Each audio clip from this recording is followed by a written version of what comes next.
కాళభైరవుడు అనగానే మనకి ఒక ఒళ్ళు ఉప్పొంగిపోయి పూనకొచ్చిన స్థితిలోకి అవును. వెళ్ళిపోతాం. గూస్ అంత బంప్స్ వస్తాయి. వస్తాయి. చాలా గొప్పది. కాళభైరవుడి యొక్క పుట్టుక గురించి, చరిత్ర గురించి కూడా మనం చెప్పుకుందాం అమ్మా. హ్మ్. కాళభైరవుడు అనేవాడు ఒకసారి త్రిమూర్తులకి ఒక చిన్న వాదన జరిగిందనమాట. హ్మ్. ఎవరు గొప్ప అంటే ఎవరు గొప్ప, అసలు ఈ సృష్టికి మూలం ఎవరు? ఇప్పుడు ఏదన్నా మన యజ్ఞయాగాది క్రతువులు కానీ ఏమన్నా జరిగినప్పుడు ఒక తర్పణం, ఆతిథ్యం అనేది ఇస్తాం కదమ్మా. హ్మ్. కాబట్టి ఈ ఆతిథ్యం అనేది ఎవరికి చెందుతుంది ఏమిటన్న విషయంలో ఒక మీమాంస జరిగింది, హ్మ్. తర్కం జరిగింది. జరిగినప్పుడు నేను అసలు సృష్టికారకుడిని కదా, నేనే మూలమని బ్రహ్మగారు అంటం జరిగింది. చతుర్ముఖ బ్రహ్మ అప్పుడు. హ్మ్. ఆయన అప్పటిదాకా 4 ముఖాలు బ్రహ్మగారికి. హ్మ్. జరిగినప్పుడు శివుడికి కొద్దిగా కోపం వచ్చింది. హ్మ్. కొద్దిగా కాదు, బాగానే కోపం వచ్చింది. వచ్చి అప్పుడు ఆయన ఒక రుద్ర రూపం దాల్చినప్పుడు ఆయన బాగా కోపం వచ్చి తల్లో అంటే ఆయనకి జడలు కట్టుంటుంది కదమ్మా, అవును. జుట్టు.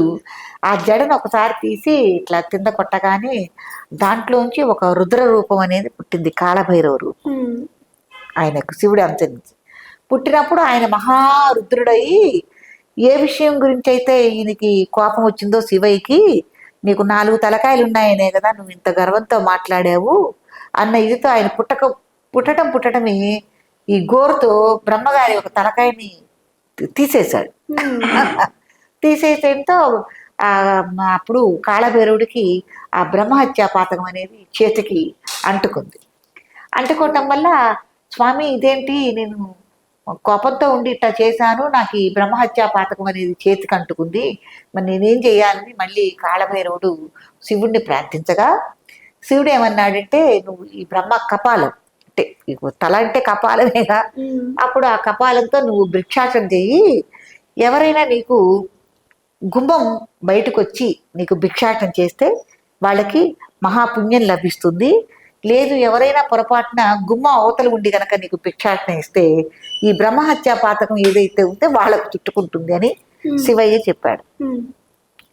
చెప్పగానే తరిమిళ కాళభైరవుడు అట్టా భిక్షాటనకి బయలుదేరి వెళ్ళగా, అప్పుడు ఎవ్వరు బయటకు వచ్చి అసలు బయటికి రాకుండా ఎవరు వేయటంలా, అందరూ గుమ్మం దాటి వచ్చి ఆయనకి భిక్ష వేస్తున్నారు.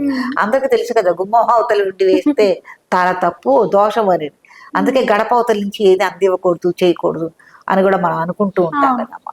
అట్లా ఉండగా ఎవ్వరు వేయటం లేదు. చివరికి పాపం ఆయన లక్ష్మీదేవి దగ్గరికి వెళ్ళారు, అమ్మవారి దగ్గరికి వెళ్ళి భిక్షాటన అడగగా, ఆమె ఏం చేసిందంటే యామరపాటుగా ఉంది. యామరపాటుగా ఉంటే ఏం చేసింది, గుమ్మం అవతలు ఉంటే భిక్ష వేసేసింది. వేసేయంగానే ఈ బ్రహ్మహత్యా పాతకం అనేది ఆవిడకి అంటుకుంది, లక్ష్మీ అమ్మవారికి అంటుకుంది.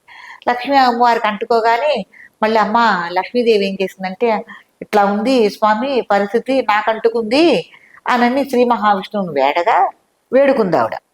అప్పుడు శ్రీ మహావిష్ణువు చెప్పారు, ఎవరో కాదు నిన్ను భిక్షాటన అడిగింది సాక్షాత్తు కాళభైరవుడు, రుద్రాంశ, పరీక్ష కోసమని ఇట్టా వచ్చారు, నువ్వు ఏమరపాటుని భిక్ష వేశావు కాబట్టి బ్రహ్మహత్యా పాతకం నీకు చుట్టుకుంది అని చెప్పారు. చెప్పగానే ఏం చేయాలి స్వామి అంటే, ముందు ఆయన ఇంట్లోకి పిలు, శాంతింపజెయ్యి, సకల అతిథి మర్యాదలు చెయ్యి, ఆయన స్తోత్రాలు పలుకు అని చెప్తే, అట్లాగే లక్ష్మీదేవి లోపలికి పిలిచి కాళభైరవుణ్ణి ఆయనకి ఇష్టమైన పదార్థాలన్నీ పెట్టి సకల అతిథి మర్యాదలు చేసింది. చేసినప్పుడు కాళభైరవుడు సంతృప్తి చెంది ఈ బ్రహ్మహత్యా పాతకాన్ని మళ్ళీ ఆయనే తీసుకోవటం జరిగింది. జరిగిన తర్వాత ఆ కపాలాన్ని అట్టకి తీసుకుని ఆయన పయనిస్తూ ఉంటే చివరికి కాశీకి చేరారు. కాశీ క్షేత్రాన్ని చేరగానే కాశీ క్షేత్రంలో మణికంఠిక ఘాట్ అనేది ఉంది, గంగా నది ఉంది. అక్కడికి రాగానే బ్రహ్మహత్యా పాతకం, ఈ బ్రహ్మ కపాలం అనేది అక్కడ ఆ పాతకం అనేది పోయి ఏం చేసింది, గంగా నదిలో పడిపోయింది. ఆ పట్టం బదరీ క్షేత్రం చేరింది ఈ బ్రహ్మకపాలం. అందుకే బ్రహ్మకపాలం క్షేత్రం అనేది బదరీలో ఉందని, చనిపోయిన వాళ్ళు ఎవరైనా ఉంటే పితృకార్యాలని ఆ బ్రహ్మకపాలను పెడితే చాలా మోక్షం వస్తుందని చెప్పుకుని ఇప్పటికి కూడా బ్రహ్మకపాలంలో పితృదేవతలకి పితృతర్పణాలు ఇవ్వటం, అక్కడ మోక్ష మార్గాన్ని సూచించడం అనేది జరుగుతుంది. ఇప్పుడు అలకనంద నది ఒడ్డున ఉన్నది బ్రహ్మకపాలం క్షేత్రం, పెద్ద క్షేత్రం ఉంది. కాబట్టి ఇలా జరిగింది తరిమిళ. అప్పుడు శివుడు అనుజ్ఞతో కాశీ క్షేత్రానికి క్షేత్రపాలకుడు అయ్యాడు కాళభైరవుడు. అంత గొప్పది, చాలా చాలా విశేషం. కాళభైరవ క్షేత్రాలు మన రాష్ట్రంలోనే కాకుండా, మన దేశంలోనే కాకుండా ఇతర రాష్ట్రాల్లో, ఇతర దేశాల్లో కూడా చాలా గొప్ప గొప్ప వైభవమైన కాళభైరవ క్షేత్రాలు ఉన్నాయి. అలాగే కాకుండా మన శైవ క్షేత్రాలు, ఇప్పుడు శ్రీశైలం కానివ్వండి, ద్రాక్షారామం కానీ, అమరావతి కానీ, ఏ క్షేత్రాలు ఎక్కడ శివుడికి సంబంధించిన ముఖ్యమైన క్షేత్రాలు ఉన్నాయో ఆ క్షేత్రాల్లో ఎక్కడో అక్కడ ఒక కాళభైరవుడి ఉపాలయం అనేది ఉండటం అనేది కూడా జరుగుతుందమ్మా. మనం అట్లా దర్శనం చేసుకోవచ్చు. ఈయన పుట్టింది అష్టమి రోజున పుట్టారు. మార్గశిర మాసంలో అష్టమి రోజున ఈయన జననం పొందారనమాట కాళభైరవుడు.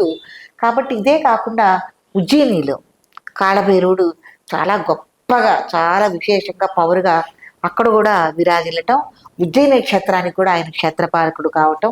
ఉజ్జయినిలో ఎవరైనా సరే కాళభైరవుడు దర్శనానికి వెళ్ళినప్పుడు అక్కడ ఒక వింత ఆచారం ఉంది. ఎక్కడైనా మనం భోగాలు నైవేద్యాలు పెడుతూ ఉంటాం, కానీ ఇక్కడ కాళభైరవుడికి అంటే మద్యం సీసా తీసుకెళ్ళి నైవేద్యం పెట్టడం అనేది జరుగుతుంది. చాలా క్యూలో ఎవరి చేతిలో పట్టుకున్నా కూడా మద్యం సీసా కనపడుతుంది. మేము వెళ్ళినప్పుడు చూడగానే ఇదేంటి అందరూ మందు సీసాలు తీసుకుని వెళ్తున్నారంటే ఇక్కడ స్వామికి అది నైవేద్యంగా పెడతారు, ఆయన తాగుతారు, స్వీకరిస్తారు అని చెప్తారు. ఆయన కొద్దిగా నైవేద్యం పెట్టిన తర్వాత అయ్యగారు ఏం చేస్తారంటే మరి తిరిగి వాళ్ళకి తీర్థంగా ఇస్తారు. ఎవరికైనా మందు అలవాటు ఉన్న వాళ్ళు మళ్ళీ అది తీర్థంగా, ప్రసాదంగా వాళ్ళు తీసుకోవటం అనేది జరుగుతుంది. అక్కడ ఒక చిత్రమైన అలవాటు ఉందన్నమా. కాబట్టి కాళభైరవుడు అనేవాడు ఎందుకు ఆరాధన చేయాలన్నది కూడా మనం ఒకసారి చెప్పుకుందాం, సరేనా? కాళభైరవుడు ఎక్కువగా ఏదైనా భూతాలు, పిశాచాలు, లేకపోతే ప్రయోగ బాధలు, లేకపోతే ఉన్మాద స్థితిలో ఎవరన్నా ఉన్నారు అన్నవాళ్ళు, పిచ్చి పట్టింది అంటారు కదమ్మా, అట్లాంటి తెలియని స్థితిలో ఎవరన్నా ఉన్నా, మాకు ఎవరన్నా చేత పలికేశారు, దెయ్యం పట్టింది, ఇట్లా గ్రహ బాధలతో బాధపడుతున్నారన్న వాళ్ళు కాళభైరవ ఆరాధన కనుక చేసుకుంటే తప్పకుండా ఆ గ్రహ బాధలు అనేవి తొలగిపోతాయి. కాబట్టి కాళభైరవ క్షేత్రాల్లో విశేషంగా కొన్ని చోట్ల జాతరలు వెళ్ళి, తిరునాళ్ళని గొప్పగా చేస్తూ ఉంటారు వైభవంగా.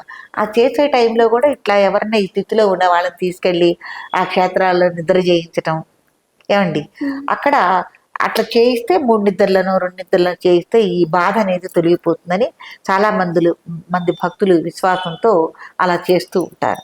కాబట్టి కాళభైరవుడు ఏదైనా మనకి మనసులో దుర్మార్గ బుద్ధులు, దుష్టు బుద్ధులున్నా, లేకపోతే గ్రహ బాధలున్నా వదిలించేవాడు కాళభైరవుడు. కాళభైరవుడిని ఎక్కువగా ఆరాధించడం కూడా చాలా మంచిది. చాలా గ్రహ బాధలు దొరుకుతాయి. చాలా చక్కగా చెప్పారమ్మా. అలాగే ఈ రోజు నేను కొత్త విషయం తెలుసుకున్నా. అంటే కాళభైరవుడు అష్టకం గాని, అంటే పూజించే విధానం గాని, ఆ ఆచారం గాని మీరు చెప్పారు చూసారా, మద్యం అనేది తీర్థంగా ఇస్తారని. అవునవును.